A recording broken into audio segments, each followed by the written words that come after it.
It's Dee Dee on the spot. Welcome to another episode of DD on the Spot. As always, I'm your host, Ryan Johnson. Before I get to our guest here today, I'd like to remind everyone to please give a like and subscribe down below if you enjoy this content. We greatly appreciate it. We have Rachel Winterfeld on the podcast here. Rachel is a fitness basically inspiration personality that you can follow on Instagram. I highly recommend it. Just watching her do her workouts and watching her photos, you will get inspired. You will want to get off the couch and stop eating those Twinkies. Rachel, we cannot thank you enough for being on the show. Thanks so much for having me. I'm excited to be here. Absolutely. So why don't you give us a little bit of a backstory on what inspired you into the health and fitness route? What's the backstory there?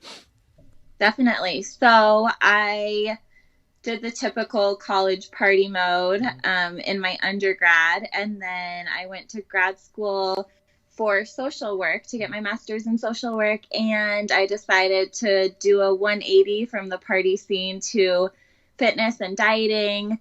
So I completely changed. I hired a coach. I started training and tracking my food. And from there, I got really lean. I think after about 12 weeks of pretty consistent tracking and workouts with my first coach, I was really lean and decided to do a competition. So I did my first NPC bikini competition in 2015. I think, yeah. And I won first place in my class in that. And as I'm sure many competitors get the addiction, the first time you win, it's like, and I mean, when you don't win too, it just like lights a fire under you that you want to keep going. So I've been competing 1 or 2 times every year since then. And yeah, it's just my lifestyle. That's awesome. So what was the hardest thing for you when you were starting out? Was it the nutrition or was it the constant working out? So I think just because I made such a drastic shift from like being in college mode to completely tracking everything and getting very into nutrition and training, it was like the social aspect. So my friend group was all into like drinking and college and all of that. And I was like, who wants to go to the gym and how much, weighing all my food. And it was such a foreign concept, and like family functions, all of that. It's just, you realize how much food is just the center of everything social. So I think above all, it was the social aspect. Yeah, absolutely. I mean, yeah, and that's one of those things that even me personally found out. I mean, it's the gyms can get lonely on weekends, especially when with social media, we see everyone going out and partying. How were you able to deal with that? Was it just sort of just a mind power thing where you were just like, you know what, I'm bettering myself? Is that kind of how you saw it?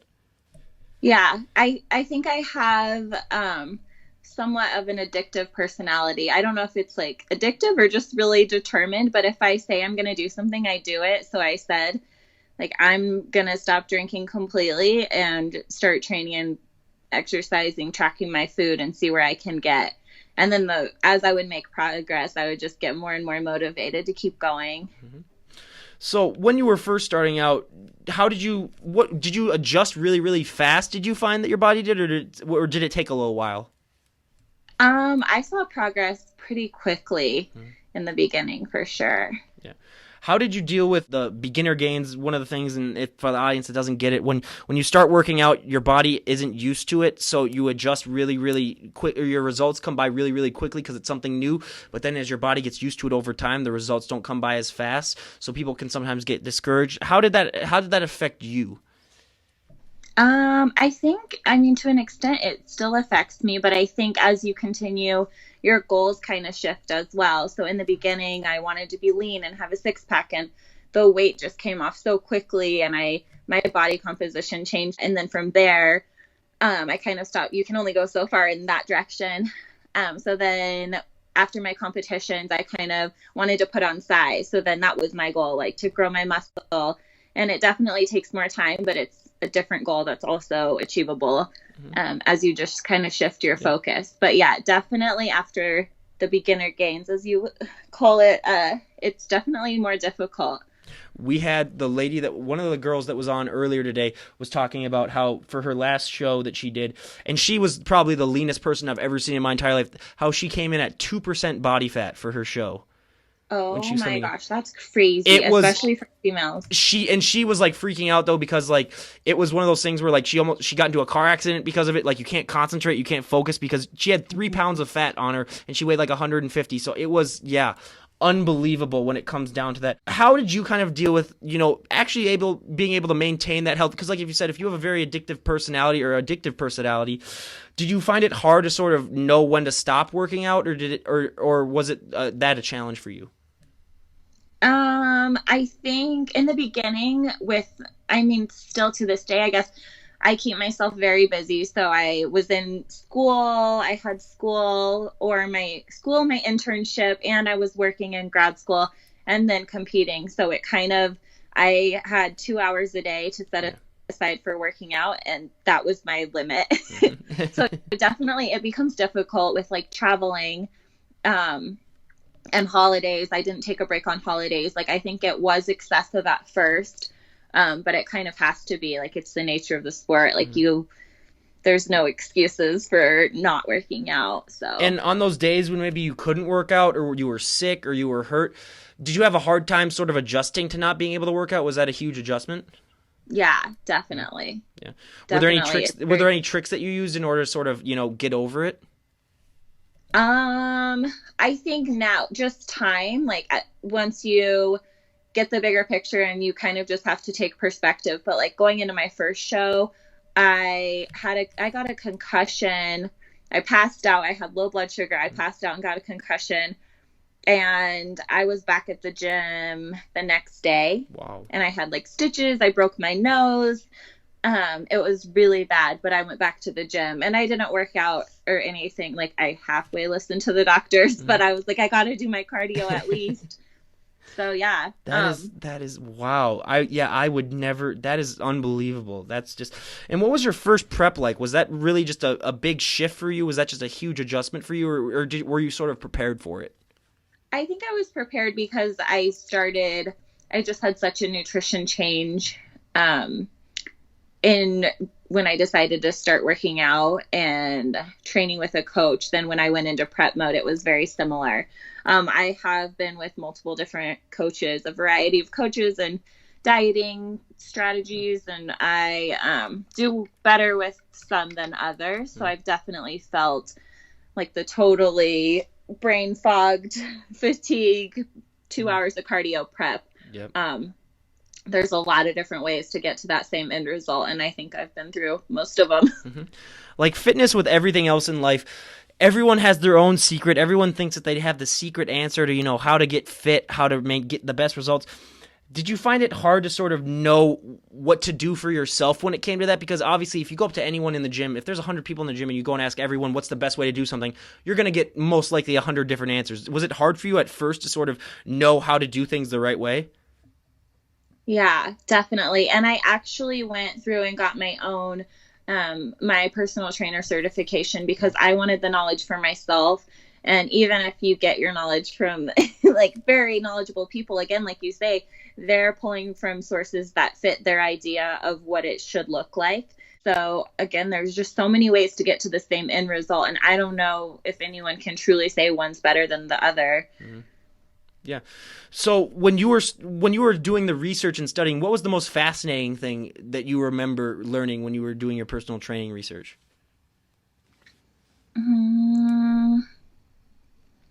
Gosh, I don't know. I think overall, I think it's just amazing how our bodies can respond to such small changes. And I think nutrition is the most fascinating to me, how something super simple, like if you're looking at flexible dieting and a slight change in macros, if somebody's body does better with higher fats, lower carbs, just making that switch can make like what looks like a 3-month transformation happen in a week. Yeah. It's just so what diet do you follow, or what training regime do you follow? So currently I'm doing flexible dieting. So just tracking my macros. I've done the meal plan thing a couple times. And it's harder for me. Yeah, for sure. I appreciate my food choice. Absolutely. Yeah, I can totally understand that.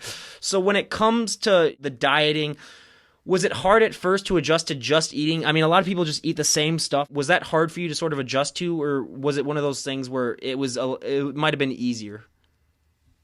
I think with flexible dieting, there is the thought that, I mean, it's true, you can eat what you want if it fits within your macronutrients. But I think it's a lot easier if you do just eat the same thing every day, because like, if I eat this meal, then I'll fall between like these macros. So I kind of, just being a creature of habit, I enjoy eating the same things, just knowing. But then too much of that, your body will adapt to it. And the second you throw sugar in or something, if you're on the bro diet and then post show, you have your big treat meal, then you get super sick. So I think that's another thing. If you can develop a lot of food intolerances if you're only eating the same 5 foods. How did your friends and family respond when you were, starting to get into the healthy lifestyle? Were they supportive, or were some of it kind of hard on it? A lot of my friends, kind of like I was saying with the social struggles being the biggest thing in the beginning, part of that is going from undergrad to grad school. Your priorities kind of change and your friend group might shift a little bit. But a lot of my friends that are still in that like party mode, we're not as close. We just don't have the same things in common. So I think that my friends are supportive for sure, but I don't hang out with some of them like I used to. We just have different priorities. And my family's pretty supportive. At this point, they don't really have a choice. I think they realize like I'm sticking with this. It's been years. So yeah, they are pretty supportive. We just went to California last weekend, and we were on in a really small town, and they knew I had to find a gym and I had to go find a way to get there, and they just know. So one of the big questions I like to ask people is, what did it feel like the first time you put that tan on and you really see like everything pop out? Like you'll see muscles that you never knew you had. What was your first experience like using the tanner?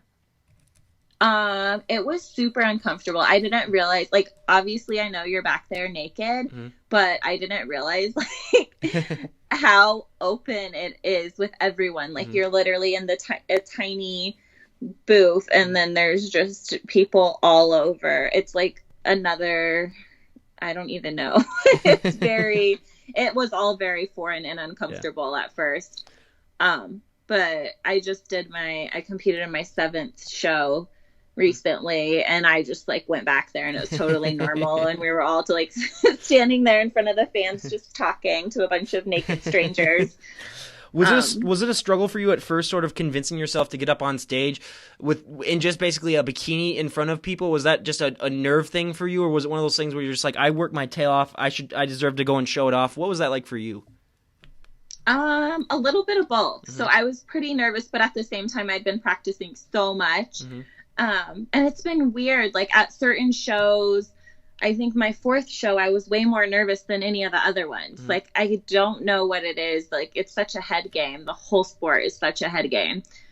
But it's been fun. Every experience, I would say, every stage experience has been very different, but it's good. Like, once you get up there, it just feels like finally I'm like, oh, I worked for this day. This is my moment. And you're really only up there for like 30 seconds.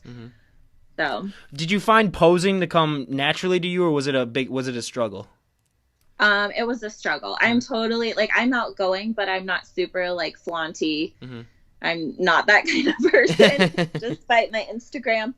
So, it was kind of hard. I hired a posing coach, and I practiced a lot. And at this point, like, actually, I think a struggle with my last competition, my most recent one, is I didn't practice posing because I'm like, oh, I know this. I've been doing this for 4 years. Like, I don't need to practice, and I should have practiced more. Something you just got to perfect. Well, when it comes to the posing too, and this is a serious question, if I looked as good as you did, I don't know if I would be able to like not be in a mirror at all times, just like admiring myself all the time. Have you found sometimes like people might catch you like accidentally like catching yourself in a mirror? Has that become sort of a struggle for you, where like you don't want to show off too much? I wish that was a struggle. No, I think I struggle. I'm like pretty insecure physically.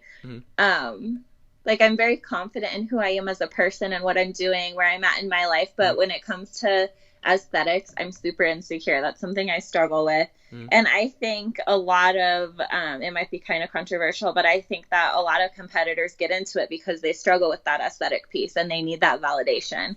Yeah. I'd say that might be one of the reasons from the people that I talk to. Yeah. And I mean, it's good for them. I mean, it really, really helps them with, I mean, deal with some stuff. So, I mean, the more the better. But one of the things that I like to ask people, because it's one of the things that I found when I started working out and putting on muscle and getting bigger, is that one of the bad things is that you're going to be asked all the time to like help move furniture, help open pickle jars, help do everything. Like people are just going to say, hey, Ryan, you know, I'm moving on the weekend. We need muscles over here. So can you come over? Have you found that to be the case with you too, where you're just getting asked all the time to do stuff for people? Yeah, it's kind of become more of a joke. Like, will you, if somebody can't open something, they're like, give it to Rachel. I'm like, guys, if it's stuck, it's stuck. Yeah. But I think it can be kind of a positive thing. And I don't know, that I think it's kind of a positive thing that people perceive me as strong in that way, because I think like my nieces, for example, talk about like, where's Aunt Rachel? She's at the gym. Like they're constantly focused on that. And I'm like, oh, that's cute. But at the same time, that's instilling those like healthy habits in their brains young, without getting them caught up in the whole, like, how do I look constantly, but making it more about health and being strong and kind of empowering them. Yeah. Absolutely. I couldn't agree more. And my favorite question to ask is for all the fit people out there. People do not make clothes for fit people. So what has that struggle been like for you finding clothes that fit? I mean, obviously dresses might not fit if you have big shoulders, or stuff might not really fit for your legs if they're really well developed. Has it been a struggle for you, and how have you really compensated for that?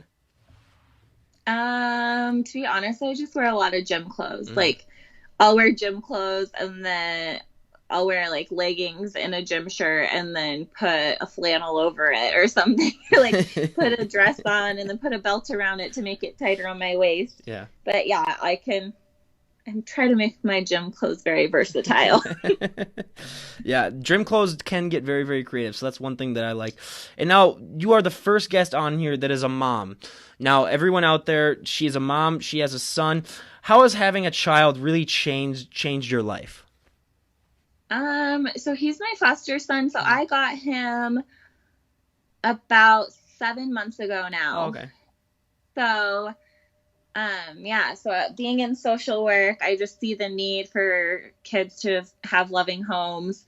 So yeah, about over a year ago, I'd say about a year and a half ago, I decided, why not provide a kid with that loving home and give them everything that they deserve. So it took about 9 months to get certified, and then I've had him for about 7.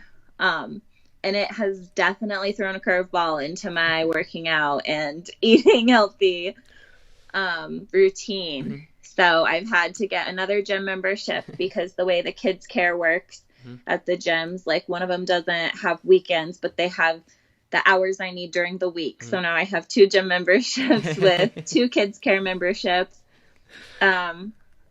Kids in foster care have some more intense behavior struggles than others may. So there's been times that he's gotten kicked out of the gym, and that throws me another curveball. So I have an exercise bike at home if he can't make it through. Well, as your punishment, you can just use the kid as weights too. Just do some curls with him, do some, squats with him, do some bench presses with him, That's always one of those things that you can do. But have you found that it's been especially beneficial? I mean, kids have such great energy and they're always running around. Have you found that being fit has really helped you sort of keep up with him? Yeah, it's definitely, he's a 5-year-old and they are nonstop. Yeah. Like, he just went to bed, it's, 8:30, and he will be up at 4:30 in the morning. Oh. So he is nonstop, but it's good for me. Like I said, I like to stay busy, so it works. Yeah. Keeps me going. Absolutely. So what about being a foster? What would you say is one of the big misconceptions about foster parents, and how is it different from what it actually is? So I think it's confusing for a lot of people. They're like, I guess just the whole system is confusing. So fostering is temporary for kids when their parent, so his parents still have rights, the parents still have their parental rights, and the kid is just placed in my home. I'm their guardian. And then in the meantime, the parents work on a treatment plan to try to get their kids back. Whether that's due to abuse or neglect or drug exposure, domestic violence, whatever it is that got them taken away, they're given 12 months to work on that. And if they can successfully complete their treatment plan given to them by the state, then they get their kids back. And if they're unable to complete it, then the kid gets put up for adoption, unfortunately, or fortunately. It's usually whatever's in the best interest of the kid.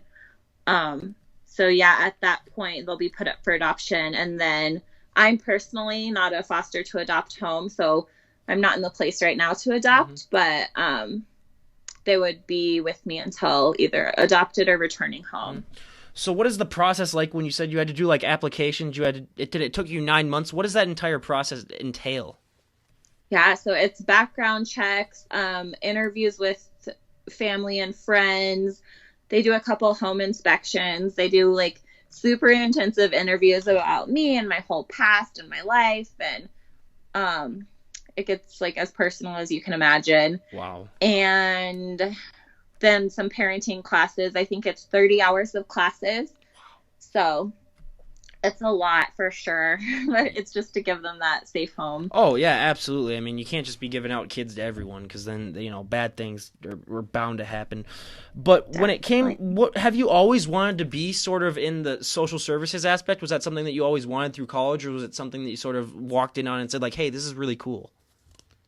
I've always wanted to. I mean, so I'm 26 now. When I was 18, I was working at a preschool, teaching preschool, and I came into contact with a social services worker with one of my students at the time, and I thought it was so cool, and my heart just like went out to that family and that kid and the social worker. So I knew at that point that's what I wanted to get into. So yeah, it's kind of led me here. Oh, that's awesome. So what is a hard part about the job that most people would never understand when it comes to being a social worker? Is it, sort of having to dealing with all sorts of different people, or what would you say is the most demanding part? Emotionally, it is like insanely draining. It's really hard. So I'm a school social worker right now. I'm actually moving. I have a new job starting next month, and I'll be working at a youth detention facility with incarcerated youth. So going back to bodybuilding a little bit and just working out, that is my me time. Like, bodybuilding is the most selfish thing you can do, but I will totally embrace that because I give back like all day, every day, and it's a lot. I was going to say, you better start working out too with some of those kids if you're going to be dealing with some of those kids. You never know. Yeah. Day one, if you can walk in and be intimidating, that's the best thing. Okay, so then all those kids, they're not going to be stepping around. So, like I said, if it's a very, like, it's so emotionally draining, has it been, how are you able to maintain, like, just hearing all the stuff that you do is just mind-boggling for me, how you get anything done. For me, I would just go crazy and just sit in a corner all day and just say, I can't get any of this stuff done. How are you able to do that? Is it just super meticulous and down to details and just super organized? How do you get it done? I think, again, like, I'm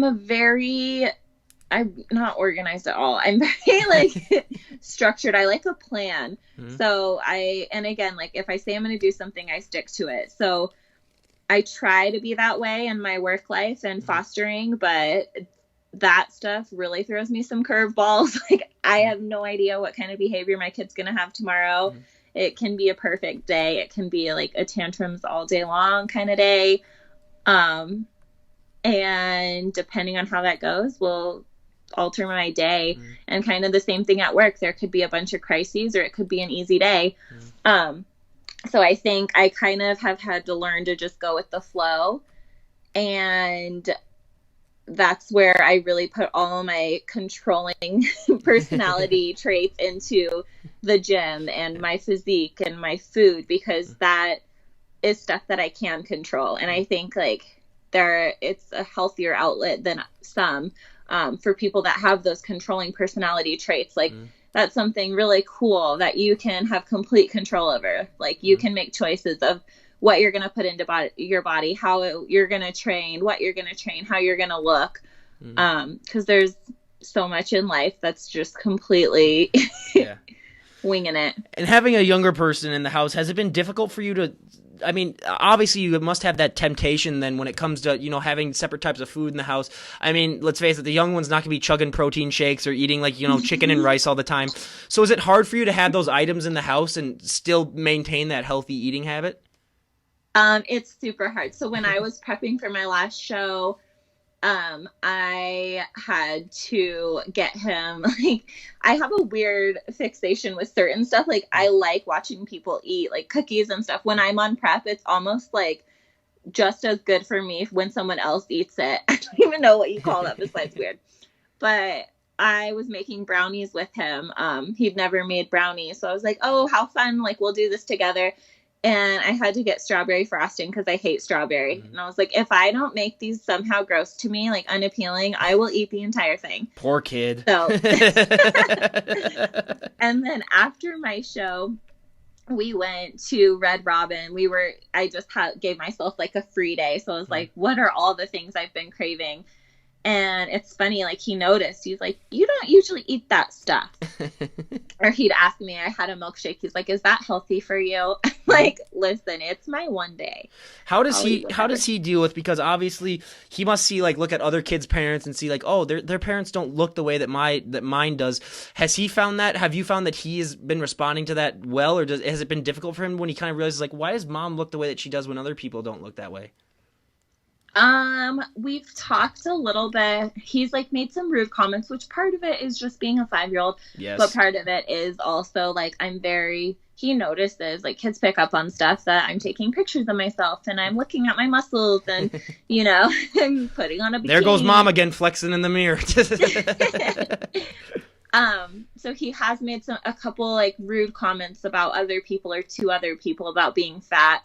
And I just think it's an opportunity to learn. And we say, you know, talk about not body shaming. I don't use those words with him, but I say, like, we don't talk about other people's bodies that might hurt their feelings, and kind of give him that, not just shutting it down, but like, why don't we talk like that? And it's okay. Like, all of our bodies have the same functions regardless of what they look like. But yeah, it gets instilled in kids pretty young to like call people names if they don't look like us. So yeah. Absolutely. Has it been hard for you, especially when you're doing the balancing, the diet, the nutrition? When you're in prep mode, obviously people can get prep brain where kind of, you know, stuff is a little bit more relaxed. You can get irritable at times. Has it been hard then having a kid in the household then when you can maybe get a little more irritated because you're just not taking as much calories as you normally would? Has that been a struggle? Yeah. This prep was it was my first one with a kid, and it was, for a lot of reasons, the toughest. Yeah. But I love a challenge, so I'm so glad I did it. And how have your preps changed over time? I mean, most people's first prep, I mean, it's a huge shock to them, and then it gets slowly easier. Have you mixed it up a lot when it comes to your intake, or do you just like to maintain a same sort of level when it comes to your prep? Because I've switched coaches so many times, every prep has been a little bit different. But I kind of like, my body kind of knows the deal. Like it knows I respond really quickly to cardio increase. So like, that's been good. But yeah, it's always different. Yeah. That's one of the things that I find too. I mean, it's just your body's always changing, always adjusting.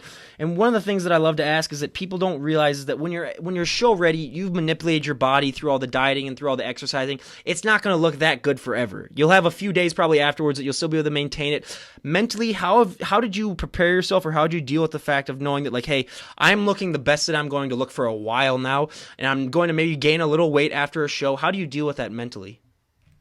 I know that's been a real struggle for some people. I've honestly been okay with it. I stay pretty lean year round. Like, I try to keep my abs year round. Obviously not like 10% body fat, but I stay relatively lean. And when I guess I just get a little fuller. My body stays, I don't know. It's not like I just gain the 50 pounds right after. Maybe I just don't do like the excessive dieting. Some people do like the crash diet and then right after the total rebound. But Thankfully, I haven't struggled with a huge rebound or anything. What is your go-to workout song? Oh my gosh. Lately it has been, well, I'm going to give you the playlist. It's 2000s hip hop and R&B playlist on Spotify. What's your go-to artist then to listen to? What is it? I don't know. Like Lil Wayne. Yeah, that's a good one personally. So now, yeah, it is. So if you could train with any celebrity, who would it be? Oh my gosh.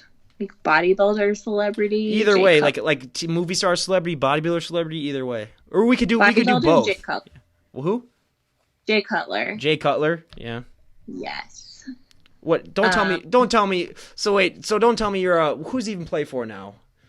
Oh, Jay Cutler, the bodybuilder. For one second, I was thinking Jay Cutler. I thought you were thinking about Jay Cutler, the football player. I was like, oh God, not that. Yeah, but Jay Cutler. Jay Cutler, yeah, absolutely. Now, if you could train a celebrity, who would it be?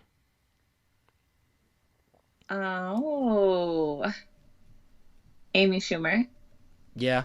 Well, here's the thing, though.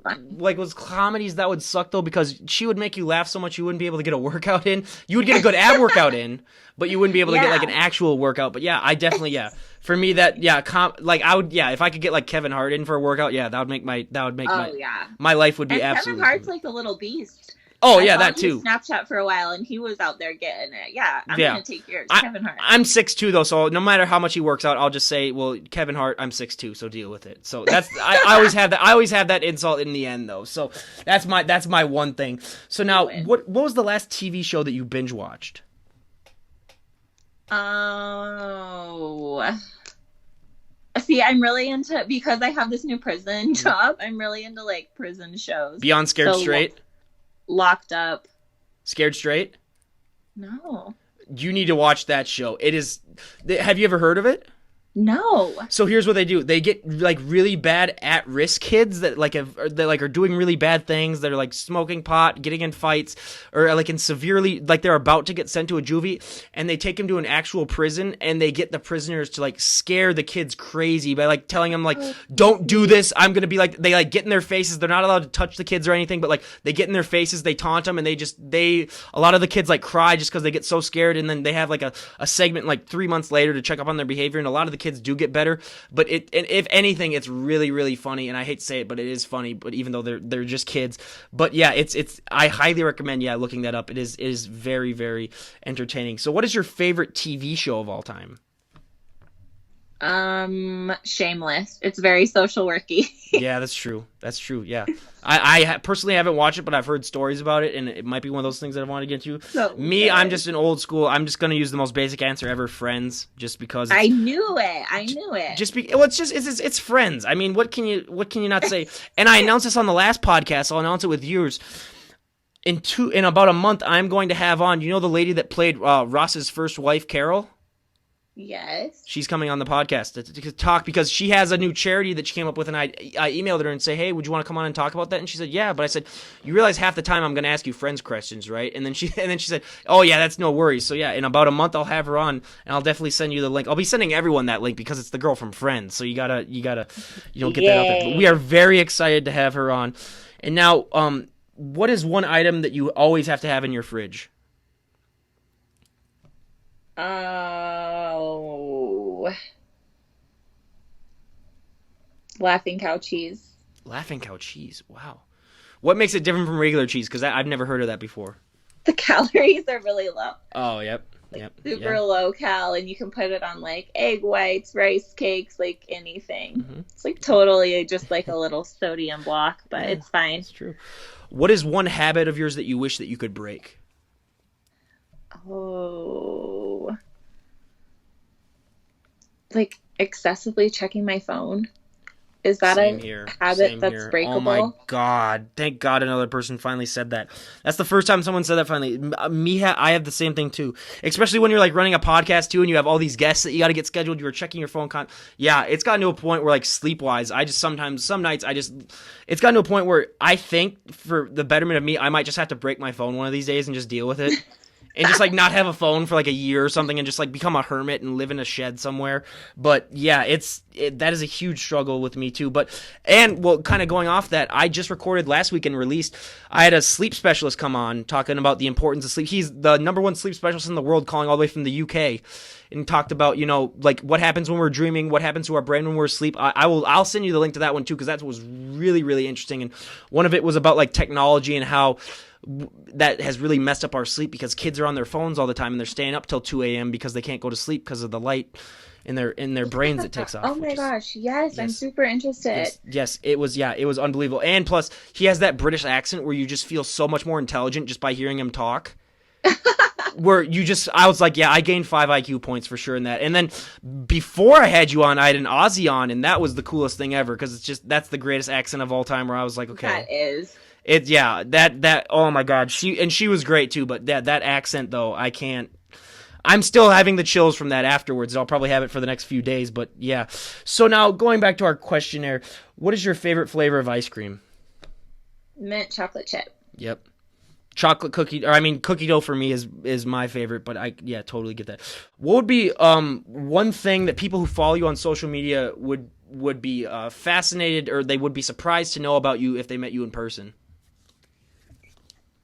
I don't know. I mean, I talk a lot about how I'm a social worker, but I don't totally.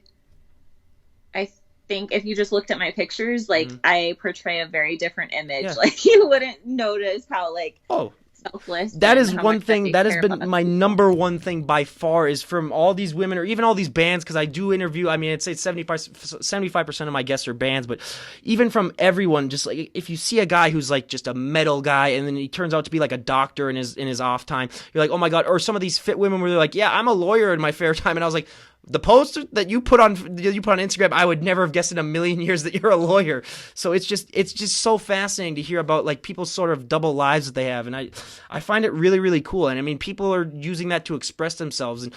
And what is one thing about the fitness lifestyle though that you could change if you had the power to? Like the fitness industry culture wise. Well, yeah, we can say that too. Yeah.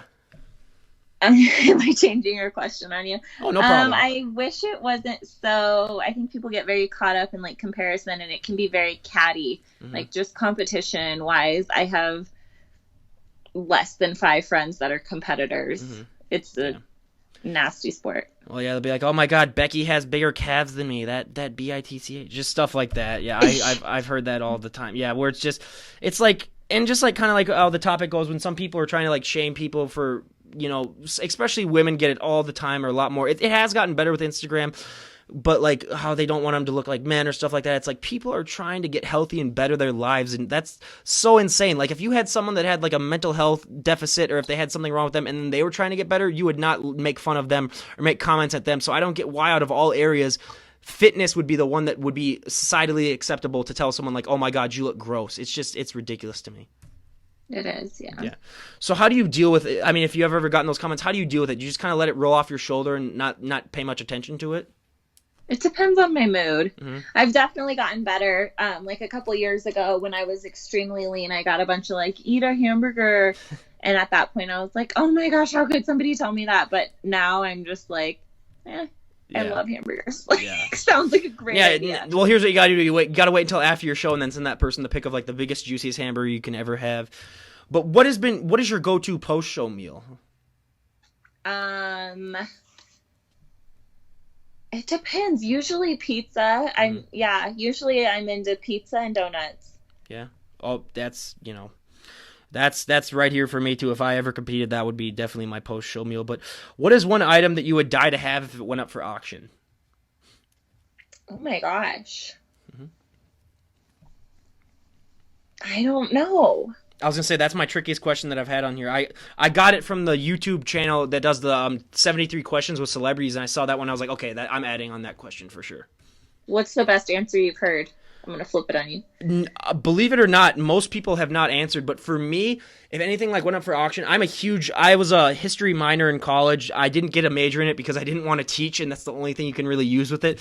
So anything historical, like I'd visit all these old like battlefields, well, there weren't any in Minnesota, but when we did our East Coast tours, just anything like that. Like if there's an old artifact, like my uncle has some old guns from like World War I that he uses or whatever, just when we go to shooting ranges, and that's, one of my favorites. So it's probably something like that. But now, if you could live in any other time period other than the current one, what era would you choose? Can I choose the future? How much longer into the future? I don't know. I don't know if I want to choose the future. I just wanted to know if that was an option. Oh yeah, you can. You can. I'd like to think things are gonna get better in the future. Yeah. I'm gonna say like 100 years. Yeah. Yeah, that's true.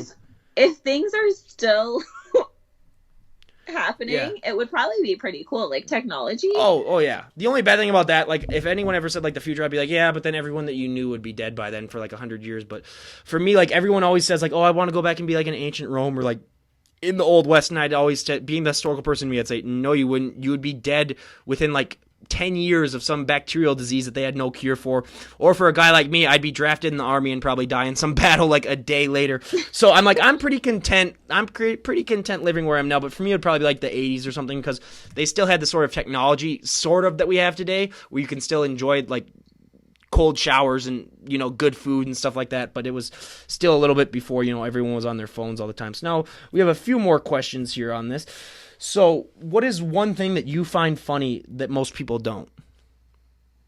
I think literally everything's funny. Yeah. Like, I think because I'm in social work, I have a really bad, like, twisted sense of humor. Like, you have to develop that. Yeah, absolutely. At like horrible things that happen. Yep. So are you just are you just like a meme queen basically then, where you just love all the memes? I love memes. Yep. Yeah.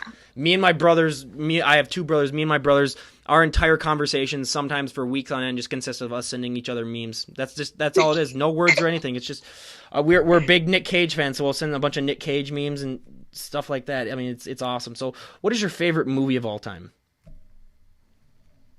Elf? Classic. I love Will Ferrell. I would have never guessed that, but you learn something new every day. Now, what is your guilty pleasure movie? Oh my gosh, I don't know. Okay, maybe I'll say Elf is my guilty pleasure movie. I accept that too. For me, you're probably never gonna believe this, so you're gonna laugh. It's my date movie. I use it all the time. Princess Bride. It's a good one. It's such a quotable movie. That's definitely my guilty pleasure movie. Where I won't say that in front of any of my guy friends, but yeah, Princess Bride. I love that movie. I could watch that movie 100,000, and it's a quick hour and a half. You get it done on dates. Yeah, that's my go-to first date, or that's my go-to first movie that I have when I'm in a relationship. That for sure, that is mine. So, if you were stranded on an island, I'll just go random. The same probably question you've heard 100 times, but if you were stranded on an island with only 3 items, what would you bring?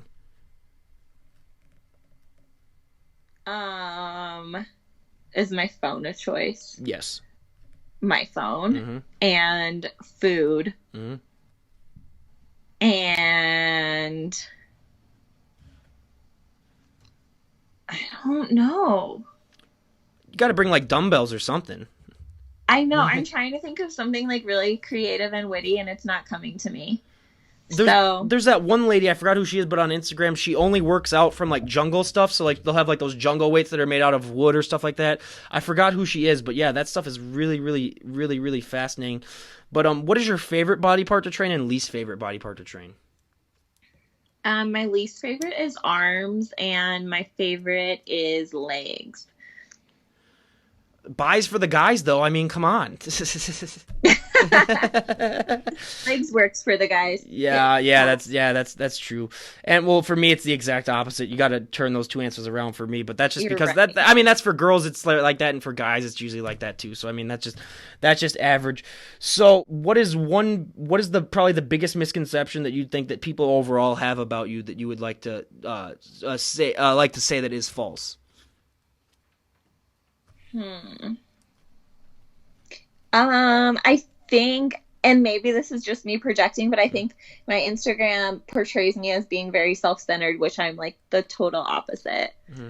Oh, I just say just look at one post. Any of those posts that you have where you have your kid in there. I was like, there's no way she can be self. She's a foster parent, for God's sake. That just you can't call a foster parent self-centered, because that's just the definition. That is definitely that. That's blasphemy in my opinion, for sure. And then for our last question, if you could have dinner with any historical figure, who would it be? Oh my goodness. I don't know. Man, I gotta have a good answer to this.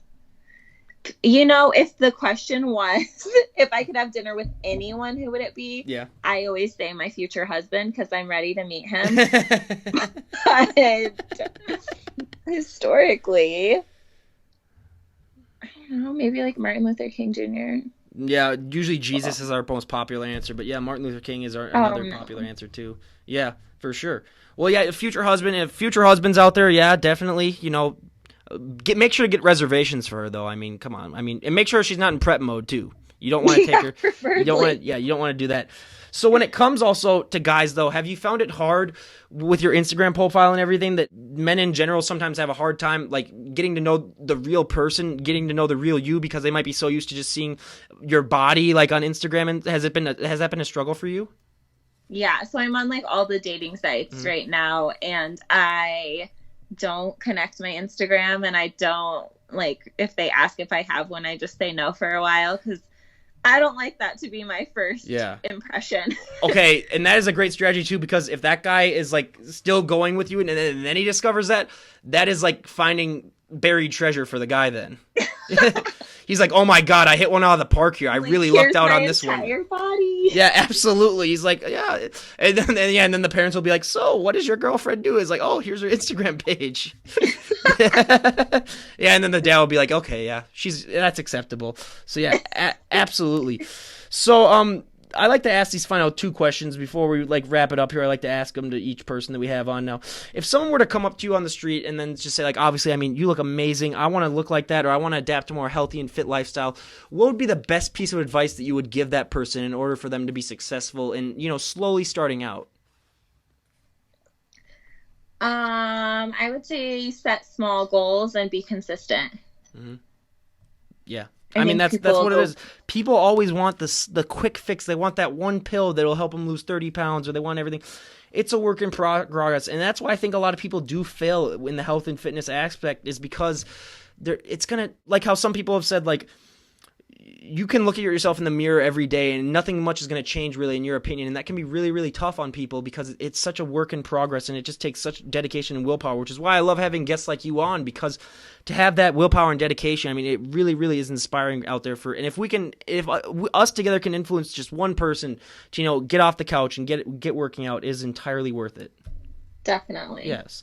So now, if you could talk to the 18-year-old version of yourself, if you could talk to the 18-year-old Rachel, what would be the best piece of advice that you would give her? Oh my gosh.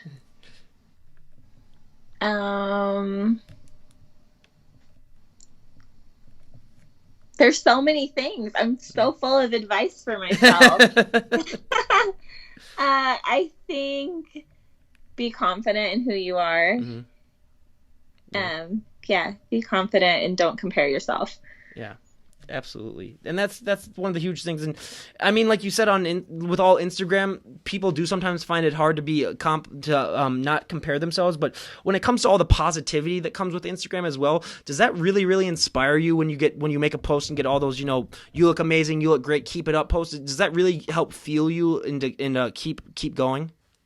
What inspires me more is when people, like, I've had a couple of people say that they are in therapy now, or like they've been inspired by like the mental health aspect stuff. Like the validating comments, I'm like, anybody can say that stuff. Like, I don't know. That's true. But stuff like people making lifestyle changes or focusing on their mental health. I know some people that have looked into fostering when a family, a girl and her husband are getting certified to foster through my post. And it's stuff like that that make me feel like I'm making a bigger change. And for sure, like people have asked me for workout plans and stuff like that, which I'm like, I'm happy to do. That's not a job for me. That's a passion that I'll help people out here and there. So yeah, it's like those kind of things that keep me going. And is there any way, I mean, obviously we'll leave a link to your Instagram down below, but are there any other ways that people could find you? Do you have a website or anything like that? Or are you thinking about launching like a fitness company, or what's the future looking like?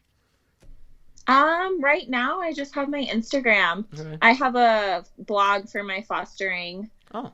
but it's not really fitness related. Oh, well, yeah, that's good enough as it is. I mean, that's just a good enough thing too. But I mean, I can leave the link down below for that if you want me to. I'd be more than happy to, because it is a topic that I think I was glad to have you on, and especially for that too, because most people don't know about being a foster parent. It's never talked about. I mean, that's the first time I'd heard about being a foster parent for a long, long time.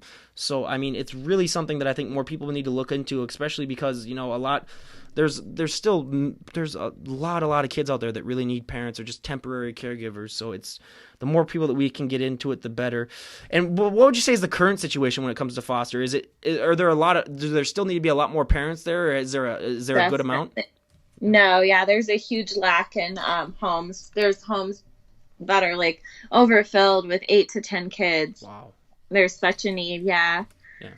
So everyone out there, if you're willing to pass a background check, and if you're willing to go through all of that, I highly recommend it. It really, really seems to enrich people's lives. And I mean, like I said, like I told her before this podcast, I mean, to love something that didn't come from you or doesn't share your genetics is one of the best things, or I mean, is probably one of the hardest things to do, but it can also be one of the most rewarding things to do.